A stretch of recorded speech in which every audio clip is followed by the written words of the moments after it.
আল্লাহ যেন ডাক দিয়ে বলে, বান্দা তুমি জানো আমি তোমার কেমন রব?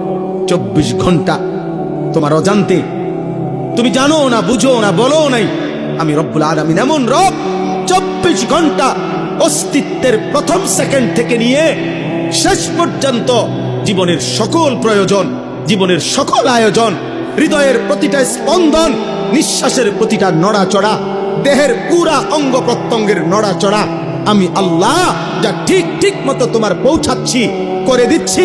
গোটা কায়নাত আমি তোমার জন্য বারবার একবার আলো দিয়ে সাজাই, একবার অন্ধকার দিয়ে সাজাই, একবার রাত বানাই, একবার দিন বানাই, একবার সকাল বানাই, একবার দুপুর বানাই, সপ্তাহ বদলাই, মাস বদলাই, দিন বদলাই, শরীর বদলাই, স্বাস্থ্য বদলাই। চিলা ছোট্ট বাচ্চা বানাইলাম শক্তিমান যুবক, আবার বানাইলাম বৃদ্ধ।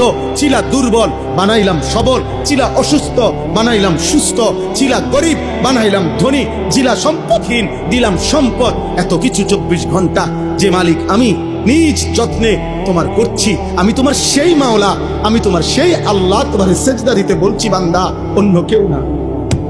আমি তোমার বড় বেশি আপনজন। আমার ইচ্ছা ছাড়া তোমার নিঃশ্বাস চলে না, আমার ইচ্ছা ছাড়া তোমার চোখ নড়ে না। তুমি কেমনে পারলা বান্দা আমার মতো মালিকরে সেজদা না দিতে? বলো না আব্বা, বলো না ভাইয়া, আমার প্রিয় সন্তান বলো। 16 বছর যেই ছেলের এত অল্প বয়সে এক ওয়াক্ত নামাজ পড়ো না, আগামী 40 বছর পর্যন্ত তোমার যদি আল্লাহ হায়াত দেয়, সেই পর্যন্ত তোমার নাফরমানির অবস্থা কি হবে? আল্লাহ তোমারই কোনো কিছু দেয় নাই।